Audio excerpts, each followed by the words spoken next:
সুপ্রিয় শিক্ষার্থী, দূরের এবং কাছে তোমরা যেখানে অবস্থান করছো, আশা করি ভালো আছো। আমি শিশু কুমার বিশ্বাস, সহকারী প্রধান শিক্ষক, মধ্যগ্রাম মাধ্যমিক বিদ্যালয়। আজ তোমাদের নবম শ্রেণী বা পৌরনীতি ও নাগরিকতা পাঠের পঞ্চম অধ্যায় থেকে আলোচনা করব। পৌরনীতি ও নাগরিকতা থেকে পঞ্চম অধ্যায় নিয়ে আলোচনা করব। কি আছে আমাদের পঞ্চম অধ্যায়? আছে কি? সংবিধান। তোমরা কি জানো শিক্ষার্থী বন্ধুরা সংবিধান কাকে বলে? না, ঠিক আছে, আমি বলছি, তোমরা মনোযোগ সহকারে শোনো।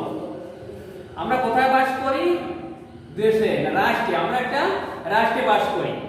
রাষ্ট্র পরিচালনার জন্য কিছু নিয়ম কানুন রয়েছে। এসব নিয়মাবলীর সমষ্টিকেই সংবিধান বলে। সংবিধান মাধ্যমে রাষ্ট্র পরিচালিত হয়, তাই সংবিধানকে বলা হয় রাষ্ট্রের দর্পণ বা আয়না স্বরূপ।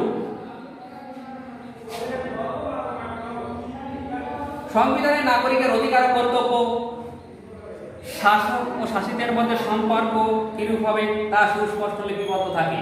কাজেই রাষ্ট্রের প্রতিটি নাগরিকের সংবিধান সম্পর্কে সুস্পষ্ট ধারণা থাকা আবশ্যক। এই অধ্যায় পাঠ শেষে আমরা কি জানতে পারবো? সংবিধানের ধারণা এবং গুরুত্ব সম্পর্কে জানতে পারবো। সংবিধান প্রণয়ন পদ্ধতি, সংবিধান প্রণয়ন পদ্ধতি এবং কি সংবিধানের শ্রেণীবিভাগ, সংবিধানের শ্রেণীবিভাগ এইটুকু নিয়ে আজ আলোচনা করব। সংবিধান প্রণয়ন পদ্ধতি এবং সংবিধানের শ্রেণী বিভাগ। সর্বপ্রথমে আমরা সংবিধানের একটু ধারণা। সংবিধানের ধারণা।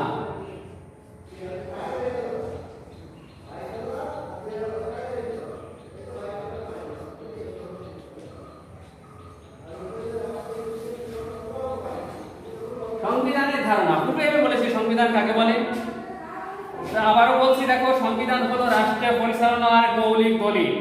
যেসব নিয়মের মাধ্যমে রাষ্ট্র পরিচালিত হয় তাকে সংবিধান বলে। সরকার কিভাবে নির্বাচিত হবে, শাসন,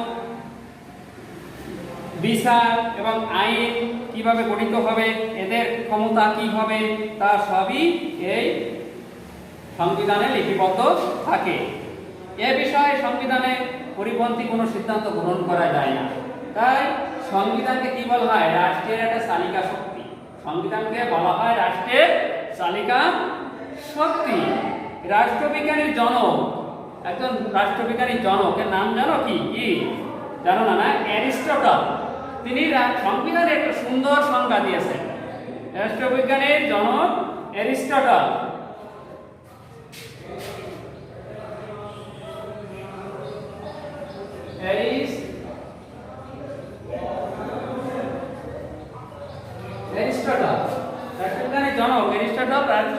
সংবিধানের একটা সুন্দর সংজ্ঞা দিয়েছেন। সংজ্ঞাটা তোমরা লিখে নাও। সংবিধান হলো এমন এক জীবন পদ্ধতি। সংবিধান হলো এমন এক জীবন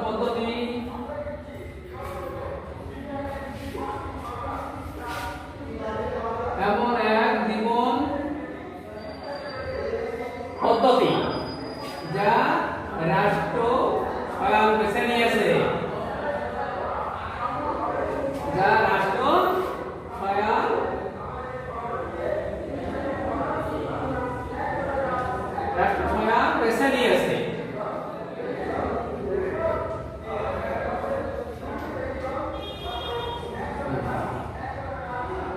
সংবিধান হলো এমন এক জীবন পদ্ধতি যা রাষ্ট্র স্বয়ং বেছে নিয়েছে, রাষ্ট্র নিজে বেছে নিয়েছে। এটাই হলো সংবিধান, অ্যারিস্টটলের সংজ্ঞা। এবার আমরা আসি সংবিধান প্রণয়ন পদ্ধতি। সংবিধানের কয়েকটা পদ্ধতি আছে। সংবিধান প্রণয়নের কয়টা? 4টে পদ্ধতি আছে। সংবিধান প্রণয়ন পদ্ধতি। সংবিধান প্রণয়নের পদ্ধতি 5টা পদ্ধতি আছে। প্রথমে হচ্ছে অনুমোদনের মাধ্যমে, অনুমোদনের মাধ্যমে আলাপ আলোচনার মাধ্যমে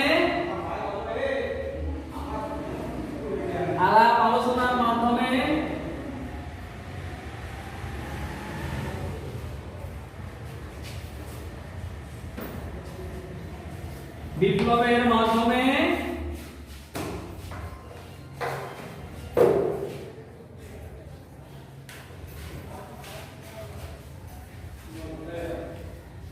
আর শেষ আছে ক্রমবিভাজনের মাধ্যমে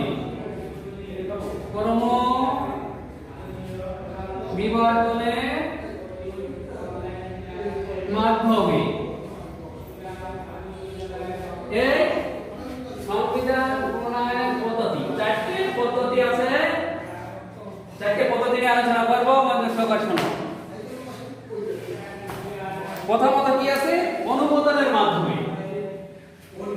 সংবিধান অনুমোদনের মাধ্যমে প্রতিষ্ঠিত হয়। জনগণকে সামাজিক, রাজনৈতিক, অর্থনৈতিক অধিকার থেকে বঞ্চিত করে অতীতে প্রায় সব রাষ্ট্রে স্বেচ্ছাচারী শাসকরা নিজের ইচ্ছানুযায়ী রাষ্ট্র পরিচালনা করতেন, করত। এতে জনগণ কি হতো? জনগণের মধ্যে ক্ষোভ এবং অসন্তোষ বিরাজ করত। এতে জনগণের মধ্যে ক্ষোভ ও অসন্তোষ দেখা যায়। জনগণকে শান্ত করার জন্য, এই যে ক্ষোভ এবং অসন্তোষ, এই থেকে জনগণকে শান্ত করার জন্য এক পর্যায়ে শাসক সংবিধান প্রণয়ন করে। শাসকরা এক ধরনের সংবিধান প্রণয়ন করে। যেমন 1215 সালে ইংল্যান্ডের রাজা 1215 সালে ইংল্যান্ডের রাজা জন ম্যাগনা কার্টা নামে একটা অধিকার সনদ করেন। ম্যাগনা কার্টা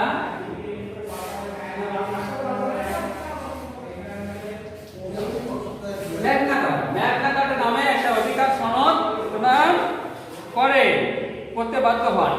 এটি ব্রিটিশ সংবিধানের এক উল্লেখযোগ্য স্থান দখল করে আছে। এই ম্যাগনা কার্টা ব্রিটিশ সংবিধানের একটা উল্লেখযোগ্য স্থান দখল করে আছে। এইভাবে অনুমোদনের মাধ্যমে সংবিধান প্রণীত হয়। এরপরে আসি আলাপ আলোচনার মাধ্যমে সংবিধান প্রণয়নের লক্ষ্যে গঠিত গণপরিষদের সদস্যদের আলাপ আলোচনার মাধ্যমে সংবিধান রচিত হতে পারে। সংবিধান প্রণয়নের লক্ষ্যে সংবিধানটা প্রণয়ন করতে হবে। এই লক্ষ্যে গণপরিষদে গঠিত সদস্যদের আলাপ এবং আলোচনার মাধ্যমে সংবিধান রচিত হতে পারে। যেমন ভারত পাকিস্তান যুক্তরাষ্ট্রের সংবিধান, ভারত পাকিস্তান এবং যুক্তরাষ্ট্রের সংবিধান এইভাবে আলাপ আলোচনার মাধ্যমে প্রতিষ্ঠিত হয়েছে। বাংলাদেশ সংবিধানও আলাপ আলোচনার মাধ্যমে 1972 সালে বাংলাদেশ সংবিধান আলাপ আলোচনার মাধ্যমে 1972 সালে প্রণীত হয়। এবার আসি বিপ্লবের মাধ্যমে আলাপ আলোচনার মাধ্যমে সংবিধান প্রণীত হলো। এবার আসি বিপ্লবের মাধ্যমে কিভাবে সংবিধান প্রণীত হয়? শাসক যখন জনগণের স্বার্থ, শাসক গোষ্ঠী যখন জনগণের স্বার্থ ও কল্যাণ নিহিত নয় এমন কোনো কাজ করে, অর্থাৎ শাসক স্বৈরাচারী শাসকে পরিণত হয়, তখন বিপ্লবের দ্বারা স্বৈরাচারী শাসকের পরিবর্তন ঘটায়। বিপ্লবের দ্বারা স্বৈরাচারী শাসকের পরিবর্তন ঘটিয়ে নতুন একটা শাসক গোষ্ঠী ক্ষমতা গ্রহণ করে এবং কি করে নতুন একটা সংবিধান তৈরি করে। এই জায়গায় শাসক যখন স্বৈরাচারী হয়ে ওঠে তখন কি করে জনগণ এক পর্যায়ে বিপ্লবের মাধ্যমে এই স্বৈরাচারী শাসকের অবসান ঘটায় এবং নতুন একটা শাসক গোষ্ঠী ক্ষমতা গ্রহণ করে নতুন সংবিধান প্রণয়ন করে বা তৈরি করে। রাশিয়া, কিউবা, চীনের সংবিধান, এইভাবে বিপ্লবের মাধ্যমে তৈরি হয়েছিল। এরপরে আসি ক্রমবিভাজনের মাধ্যমে। ক্রমবিবর্তনের মাধ্যমে 4 নাম্বার ক্রমবিবর্তনের মাধ্যমে সংবিধান প্রণীত হয়। কিভাবে বিবর্তনের মাধ্যমে সংবিধান গড়ে উঠতে পারে? যেমন ব্রিটেনের সংবিধান ক্রমবিবর্তনের মাধ্যমে লোকাচার এবং প্রথার ভিত্তিতে লোকাচার এবং প্রথা বিভিন্ন প্রথার মাধ্যমে গড়ে উঠেছে। এক্ষেত্রে সংবিধান কোনো ব্যক্তি বা প্রতিষ্ঠান কর্তৃক প্রণয়ন হয় না, ধীরে ধীরে গড়ে ওঠে। এটা হচ্ছে ধীরে ধীরে গড়ে ওঠে, তাই বলা হয় ব্রিটিশ সংবিধান তৈরি হয়নি, গড়ে উঠেছে। তাই বলা হয় কি ব্রিটিশ সংবিধান তৈরি হয়নি, ওরা গড়ে উঠেছে। কিভাবে গড়ে উঠেছে?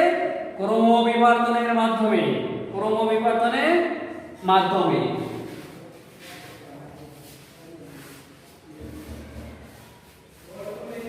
এই সংবিধানের প্রণয়ন পদ্ধতি শেষ হলো। আমরা এই পর্যায়ে আমরা জানতে পারলাম সংবিধান প্রণয়নের পদ্ধতি। এবার সংক্ষেপে আমরা আলোচনা করব সংবিধানের শ্রেণী বিভাগ। সংবিধানের শ্রেণী বিভাগ। সংবিধানের শ্রেণী বিভাগ। সংবিধানের শ্রেণী বিভাগটা দেখি আমরা। সংবিধান প্রথমে কি লেখার ভিত্তিতে এবং সংশোধনের ভিত্তিতে।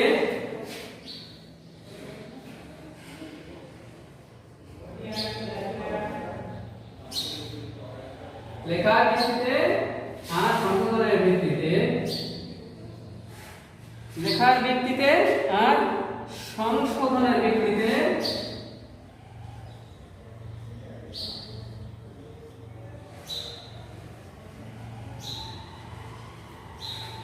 সংশোধনের ভিত্তিতে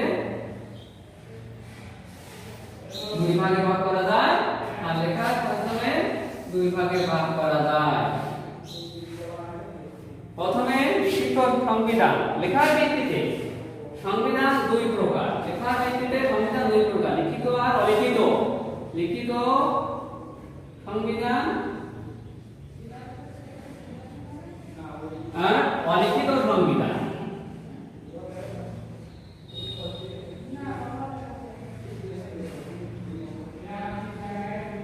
লিখিত সংবিধান বা অলিখিত সংবিধান।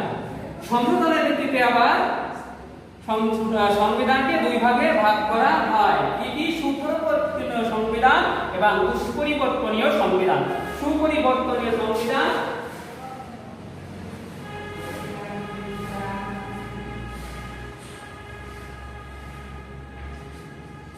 সুপরিবর্তনীয় সংবিধান আর দুষ্পরিবর্তনীয় সংবিধান।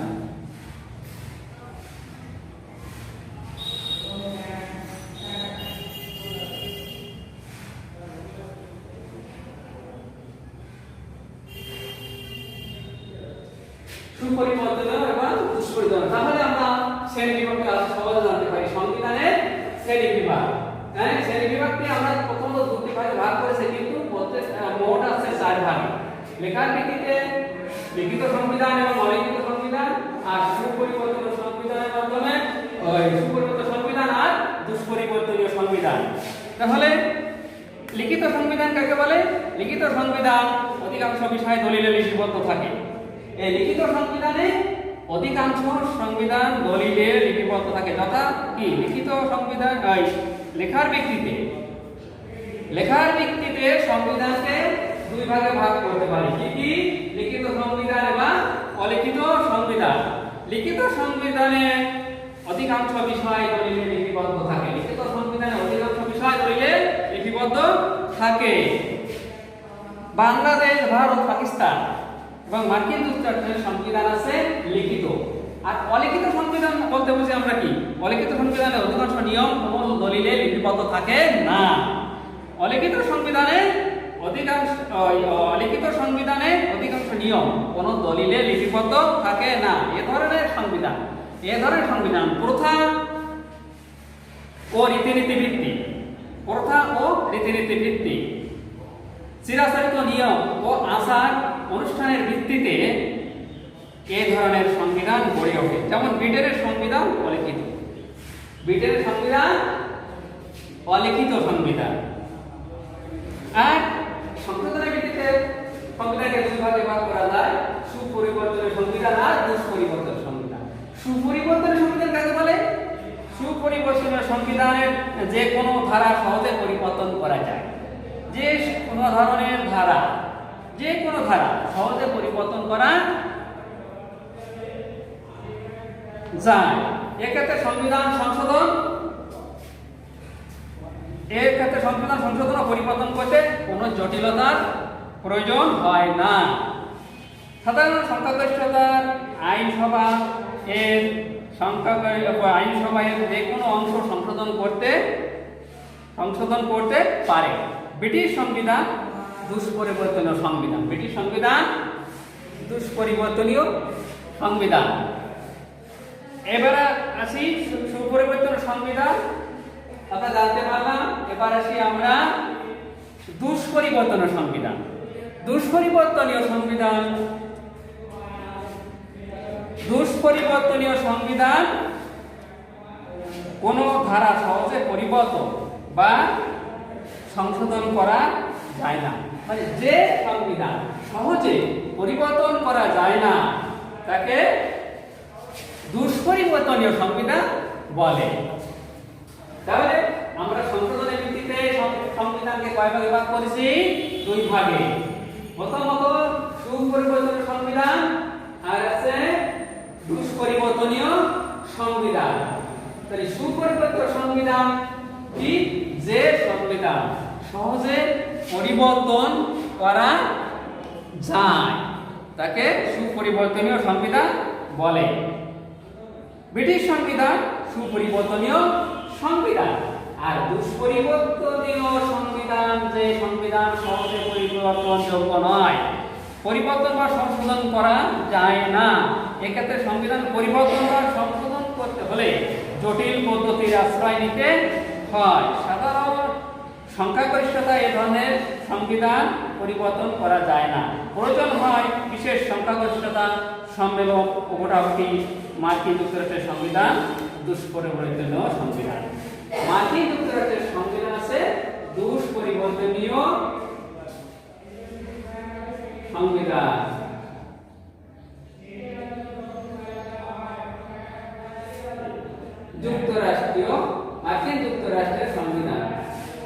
মার্কিন যুক্তরাষ্ট্রের সংবিধান আছে দুষ্পরিবর্তনীয় সংবিধান। ধন্যবাদ শিক্ষার্থীরা।